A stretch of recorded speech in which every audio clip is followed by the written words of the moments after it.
Quisiera saber si me escuchan, por favor. Sí, ingeniero, buenos días. Sí, ingeniero, no se escucha.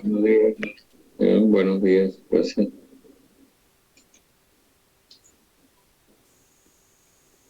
El otro día quedamos hablando del motor con turbina de gas, ¿cierto?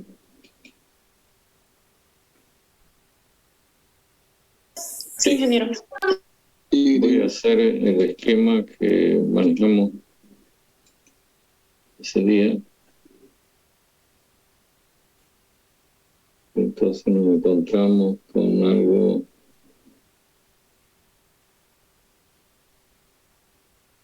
como esto.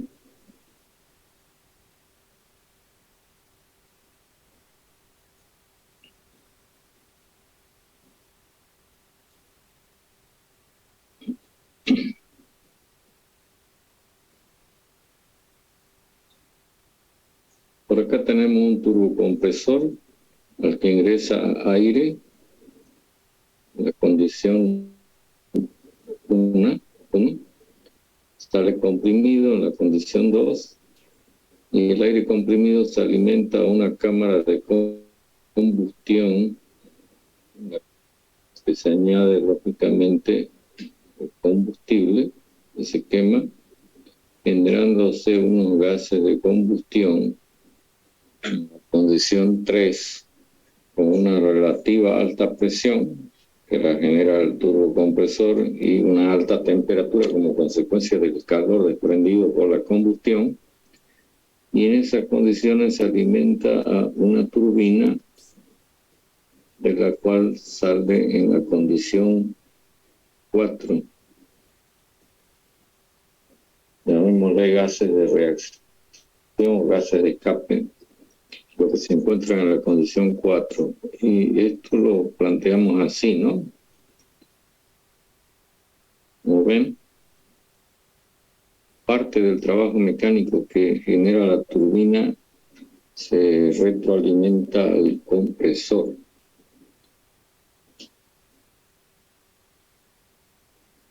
Bueno, lo mismo que, o de la misma manera que hemos venido planteando las idealizaciones del motor Otto y el motor diésel, acá también se idealiza una instalación que remede o imite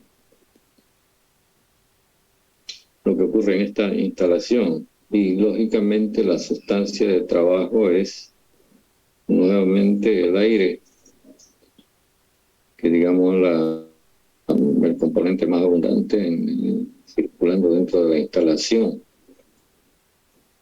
¿En qué consiste la idealización? En concebir una instalación cerrada, es decir, que en lugar de que entre aire y salgan gases de reacción, ahora la instalación se cierra de esta manera. Y entonces esto, que era una cámara de combustión con combustión interna, se convierte en una combustión, mejor dicho, en un intercambiador de calor que recibe el calor proveniente de una fuente externa. Y el calor residual que salía con los gases de escape ahora se transmite, digamos, imitando tal asunto, a partir de este otro intercambiador de calor, de tal manera que por acá tenemos trabajo consumido, por acá tenemos trabajo generado, calor recibido y calor cedido. Entonces estamos frente a una instalación que opera en el circuito cerrado, que sería una máquina de combustión externa. Y por lo tanto acá podemos hablar de un ciclo. Y el ciclo idealizado, que voy a mostrar a continuación en el diagrama PB. ¿Y qué tenemos? Como se trata de acá, en el proceso 2.3, ocurriendo en un intercambiador de calor, mismo que el 4.1, nuestro intercambiador de calor. Hay que recordar que normalmente se consideran que los procesos en este tipo de máquinas son isobáricos.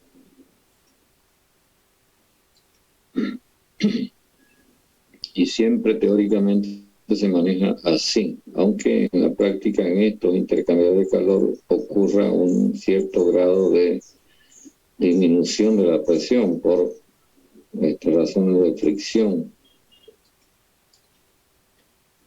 Eso da lugar a que el proceso 2.3 y el proceso 4.1 sean considerados isobáricos, hemos dicho, ¿no? Mientras tanto, las compresiones y expansiones, como siempre, se consideran adiabáticas, pero además reversibles, por lo tanto isoentrópicas. De esta manera nos encontramos con un ciclo que tiene esta característica.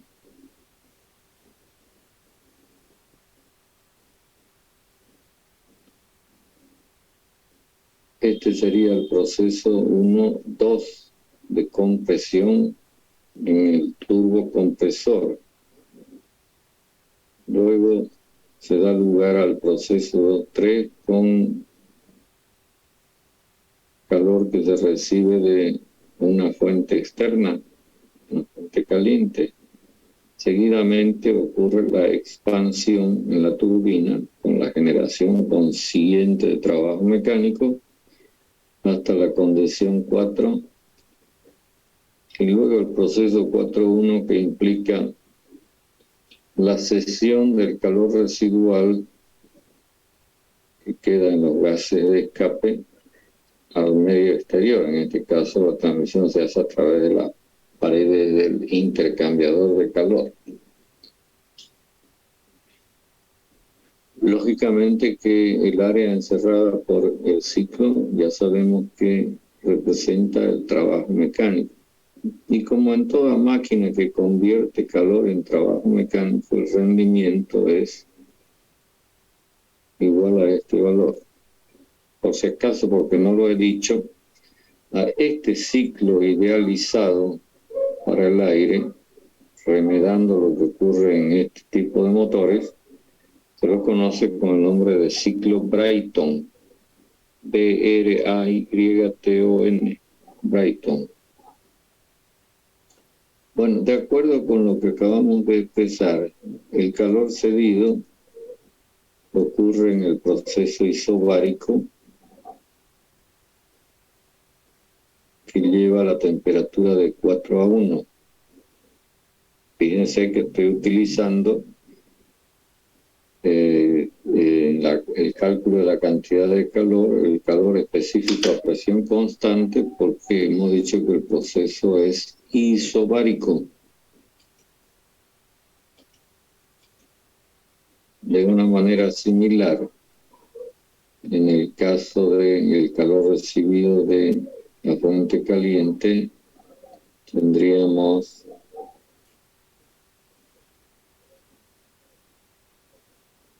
esta expresión matemática, y entonces reemplazando acá tendríamos esto dividido por esto otro. Bueno, y otra vez nos encontramos con una ecuación de rendimiento dependientes de las temperaturas. Esto es consecuencia de que estamos considerando al aire como un gas ideal. Y usted sabe que los valores de entalpía, que serían los que deberíamos tomar como valores de energía, en los gases ideales solamente dependen de la temperatura. A ver, hasta acá quiero saber si me están siguiendo. Sí. ¿Se entiende? Bueno, otra vez se hace sub B de Brayton, se hace esa hermenéutica de sacar factor común T sub 1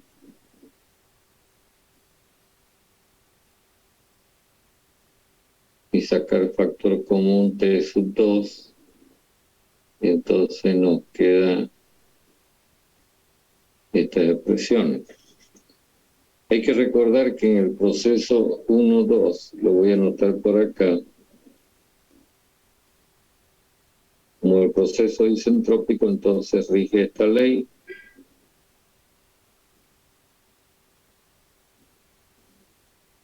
En el proceso 2-3, por ser isobárico, de acuerdo con la ley de los gases, entonces los volúmenes específicos son directamente proporcionales a las temperaturas. En el proceso 3-4 nuevamente se repite la ley isentrópica, y en el proceso 4-1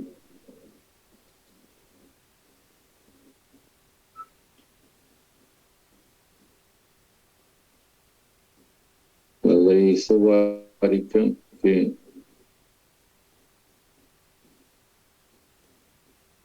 conduce a esta relación. Creo que hasta ahí no hay mayor problema, ¿verdad? Estamos simplemente recordando lo que antes también ya anotamos. Entonces, de esta primera ecuación, teniendo en cuenta que P por B es igual a R por T, en el caso de un gas ideal, podemos hacer lo siguiente. En lugar de el volumen específico de este valor, anotamos R por T sobre P. Y entonces tendríamos, y enseguida les digo por qué hacemos esto. R por T sub 1 sobre B sub 1 a la gamma, ¿cierto? Igual a P sub 2 o B sub 2, que es este valor elevado a la gamma. Entonces esto con esto se simplifica. Aquí esto es P. Entonces tendríamos P sub 1, esto sería a la 1 menos gamma, pasando a este que es a la gamma, está dividiendo a multiplicar por T sub 1 a la gamma igual a P sub 2 a la 1 menos gamma multiplicado por T sub 2. ¿Para qué hacemos esto? Para que podamos obtener esta relación de temperatura. Entonces creo que me haría aquí igual esta relación de temperatura. T sub 1 dividido por T sub 2 sería como P sub 2 dividido por P sub 1 elevado a ¿qué potencia? 1 menos gamma sobre gamma. Sobre gamma. Bueno, ¿por qué hacemos esta relación de presiones? Porque ya sabemos que en los compresores la relación de compresión, lo voy a anotar por acá arriba, es igual a la presión de descarga sobre la presión de admisión. En este caso vamos a usar como definición de relación de compresión una relación de presiones, no como en el caso de los motores Otto y diésel, en donde digamos establecíamos un valor de relación de compresión a partir de los volúmenes. Por lo tanto, este valor no es otra cosa que R. Y entonces T sub 1 dividido por T sub 2 va a ser igual a R elevado a la 1 menos gamma sobre gamma, ¿no? Pero esto lo puedo anotar para darle exponente positivo al valor de R, así. ¿Se dan cuenta de lo que estoy haciendo? Sí, ingeniero, una consulta. La temperatura 2 tiene que tener gamma igual para poder llegar a esas. El gamma es una característica pues del aire, ¿no? Es decir, es una propiedad del aire, no es una propiedad Sí. del proceso, ¿no? O algo del proceso. Sí, ingeniero, lo que me pregunta es de la temperatura 2 no está elevado a gamma, por eso Ah, ya. le decía de la Tienes- consulta. Sí, sí, tienes razón, me lo comí yo eso. Pero tienes razón, si no, no llegamos a esto, pues, ¿no? Ya. Lapsus calamus. Pensé una cosa y escribí otra. Corregido. ¿Conforme?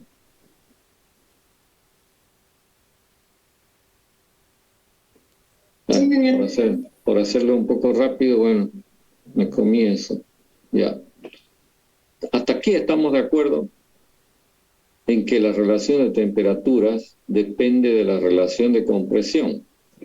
Es decir, si la relación de compresión aumenta, ¿qué ocurre con esta relación de temperatura?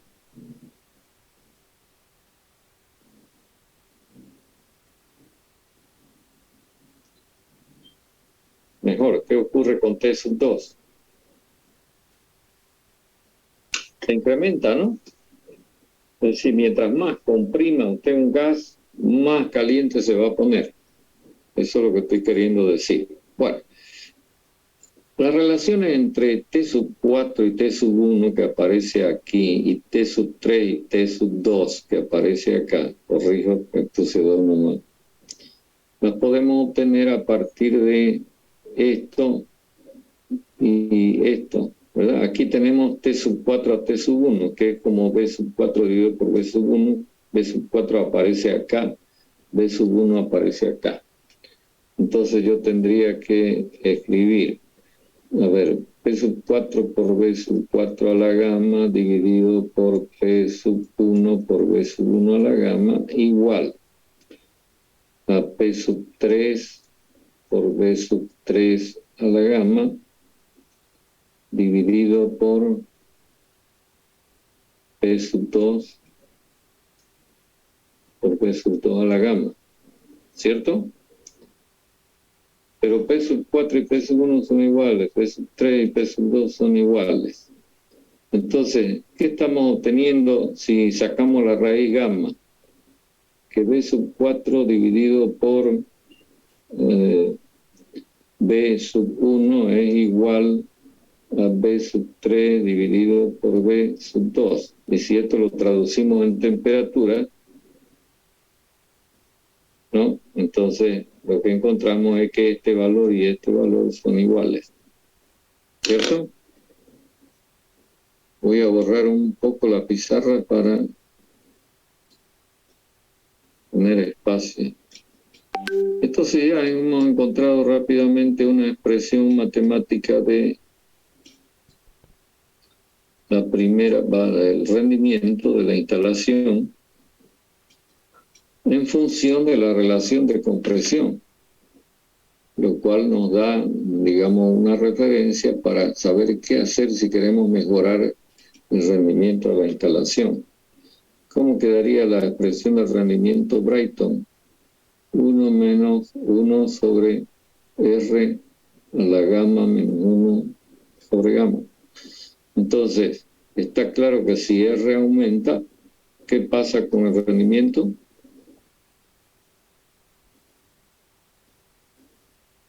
Aumenta. Aumenta.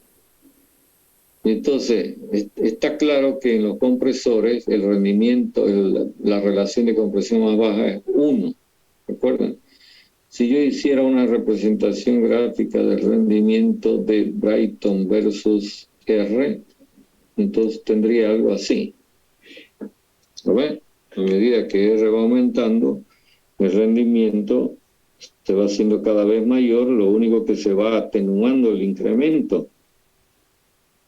¿Me entienden a qué me refiero, no? Cuando digo se va atenuando el incremento. Sí. Es decir, la rapidez con la que aumenta el rendimiento se va haciendo cada vez menor a medida que R aumenta. Entonces llegará un momento en que ya prácticamente no tiene significancia el hecho de aumentar R porque el incremento de rendimiento va a ser nada. Bueno, esto que estamos mostrando en el diagrama PV, como en los otros casos también, yo les dije que miren, ¿no?, para el ciclo Otto y el ciclo diésel, cómo son las representaciones gráficas en el diagrama TS. Acá lo voy a hacer para que tengamos una mejor referencia y podamos plantear algo que es importante.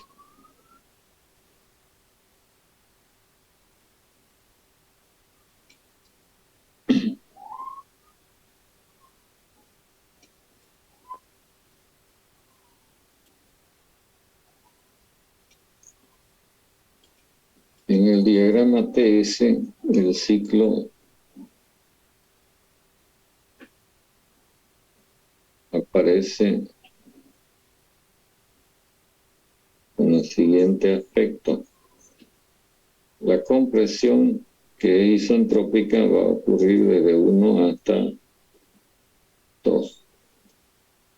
Luego viene el suministro de calor, que provoca incremento en la temperatura isobáricamente hasta 3. Luego se produce la descarga de calor, la expansión, digo, de 3 a 4, isentrópicamente. Y finalmente la cesión de calor de 4 a 1. Debemos tener presente que 2, 3 y 4, 1 son procesos isobáricos. Entonces, el ciclo Brayton está constituido por 2 procesos isobáricos y 2 procesos isoentrópicos.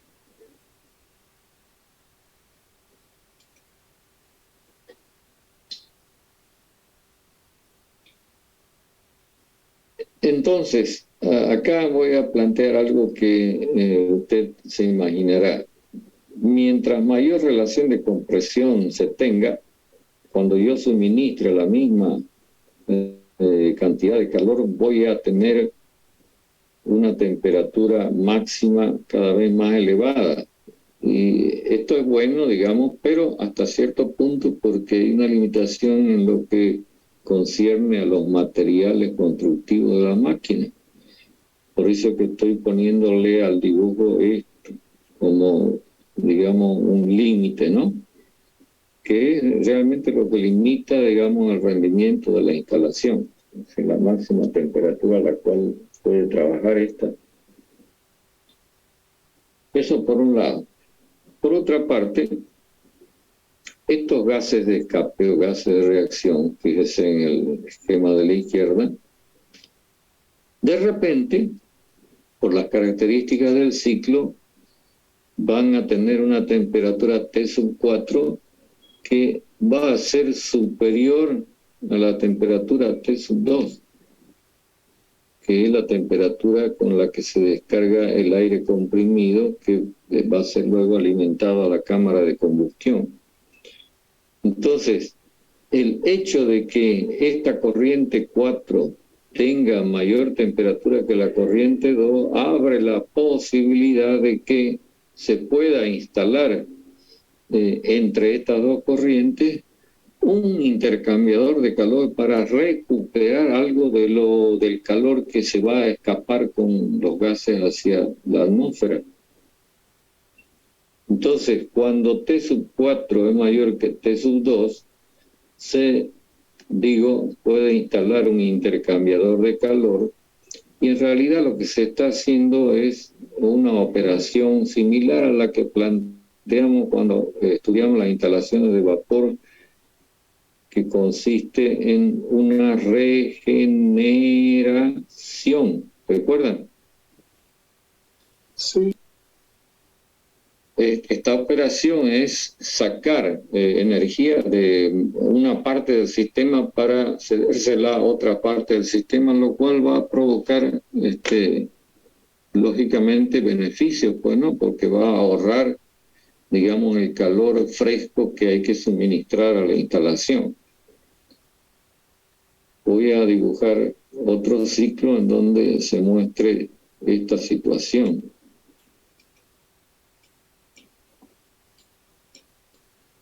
De esta manera voy a borrar acá. Debería dibujarlo al lado del anterior. Ya, lo voy a hacer así. Entonces, si el ciclo presentara la condición que estamos planteando acá para una posible regeneración, este ciclo se mostraría de la siguiente forma. Así, así, y así.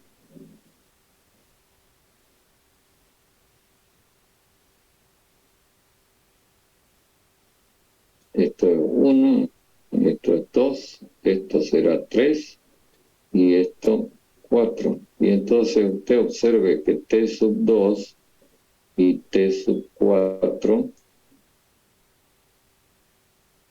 son diferentes cumpliendo con esta condición. Quiere decir que 4 le puede transferir calor a 2. Y entonces acá voy a borrar un poquito la instalación. Va a quedar con lo original.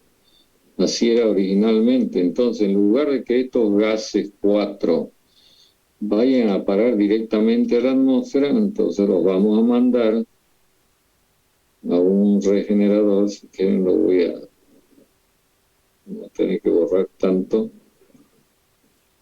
que está instalado por acá. Entonces a ese regenerador ingresa 2, que es el aire comprimido, y saldrá como consecuencia del intercambio de calor 2', por digamos una parte, y en la otra corriente ingresa 4, que saldrá en la condición 4', como consecuencia de haber cedido calor. ¿Está claro esto? Sí. La pregunta es, ¿cómo son las temperaturas, digamos, en 4' y en 2'? Si el regenerador es perfecto, o sea, un regenerador ideal, la transmisión de calor deberíamos concebirla como ocurriendo con un diferencial de temperatura infinitamente pequeño. Eso va a significar, en el regenerador ideal, que en términos prácticos la temperatura 4' es igual que 2 y la temperatura 2' es igual que 4. ¿Comprenden lo que digo? Si yo lo marco eso acá en el diagrama TS que he dibujado en la parte derecha inferior, entonces esto sería 2' y esto sería 4'. ¿Está claro?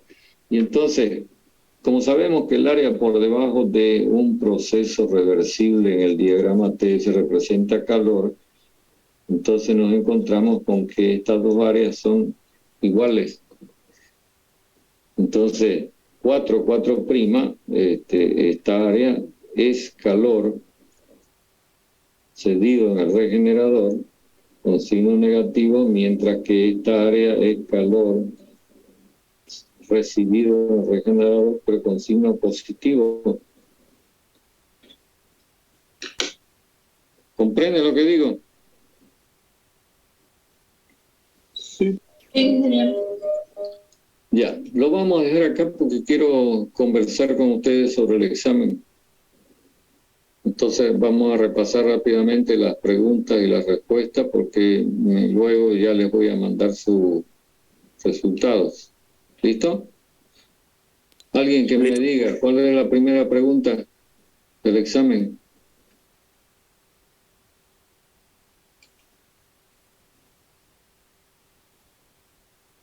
Que disminuye el rendimiento en el ciclo de vapor.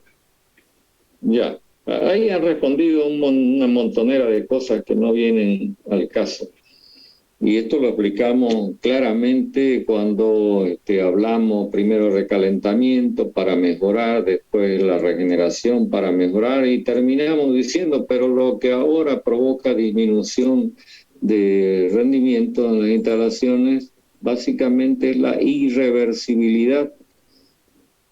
Irreversibilidad en las bombas, irreversibilidad en la turbina, y pérdidas de carga en las líneas, o sea, pérdida de presión y pérdidas de calor. Es decir, que no todo el calor que se suministra va a parar la instalación, porque en el camino, por radiación, se pierde. ¿Estamos? Quien hubiera respondido a esto, entonces tiene 25 en la bolsa. Segunda pregunta. Por supuesto que todo lo demás es lo de menos. Explicación sobre la válvula termostática de expansión. Ya. Esa válvula termostática, que es uno de los dispositivos de estrangulamiento más usados en refrigeración, sobre todo para equipamientos más grandes, más caros, por supuesto, tiene la característica de que mantiene al vapor a la salida del evaporador recalentado, lo cual le da una garantía de vida al compresor, porque siempre lo que le va a llegar es vapor recalentado. Es decir, elimina el riesgo de que pudiera llegar vapor saturado o en su defecto arrastre de líquido. Entonces la respuesta concreta es ese tipo de válvula que recalienta, obliga a que el vapor que sale del evaporador sea recalentado.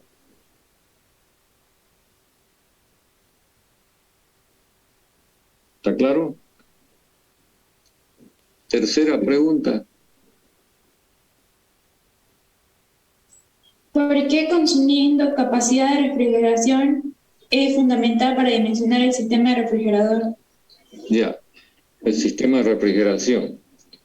Para que usted pueda dimensionar todos y cada uno de los componentes de la instalación, usted necesita saber esto, ¿verdad?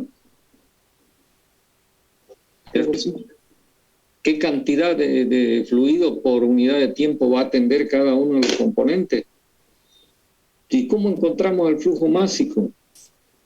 Pues sencillamente debemos recordar que la capacidad es igual al flujo másico por el efecto refrigerante.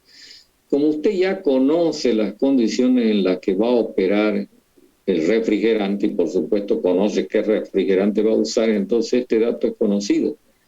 Pero para determinar este dato, usted necesita conocer previamente esta información. Por eso la capacidad de refrigeración, y lo hemos repetido no sé cuántas veces, digamos que es el dato clave, pues, ¿no?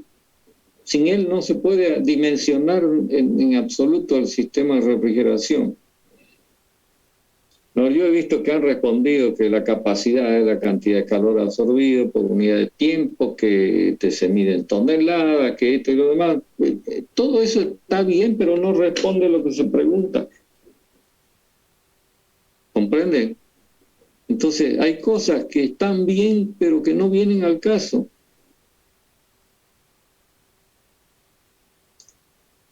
Cuarta. Análisis comparativo entre compresores herméticos y abiertos. Ya, esta es una respuesta que la han tenido, me parece, en gran medida correcta. Se llama hermético un compresor que está encerrado en un cubículo y juntamente con él se encuentra el motor, o sea que no hay contacto con el medio exterior y por lo tanto la importancia de esto es que existe imposibilidad de que exista fuga de refrigerante.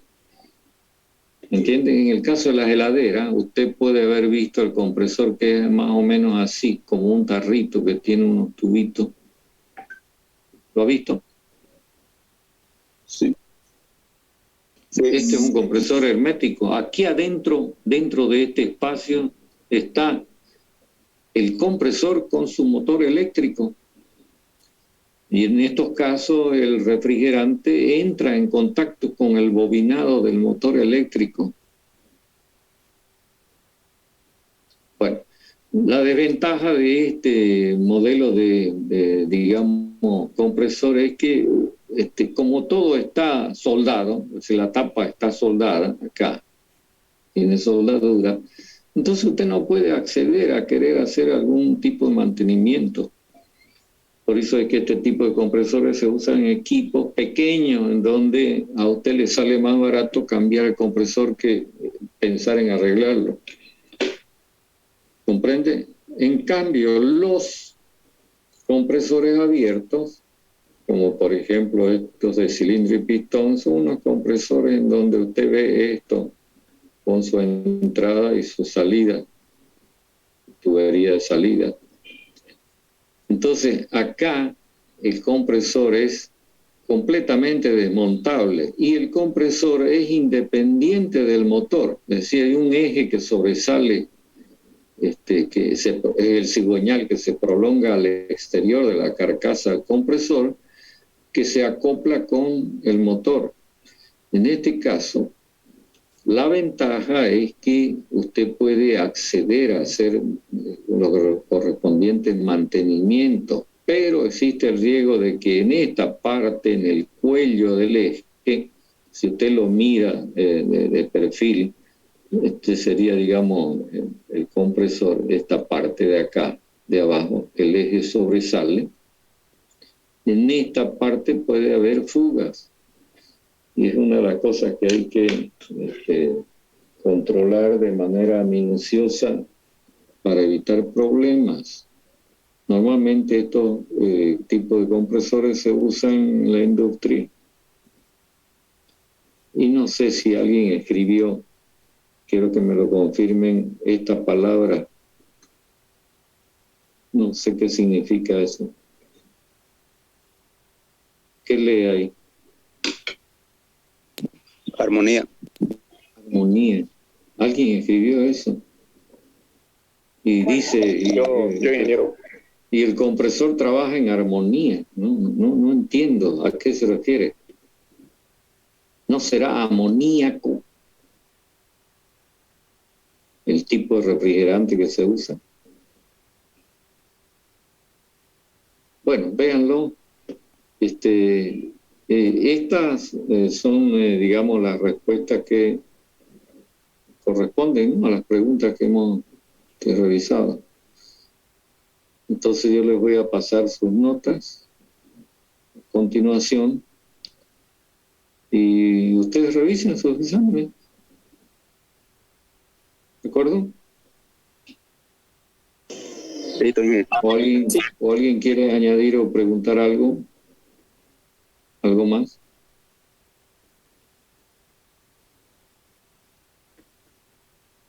Repito, a mí me da la impresión de que quisieron escribir esto.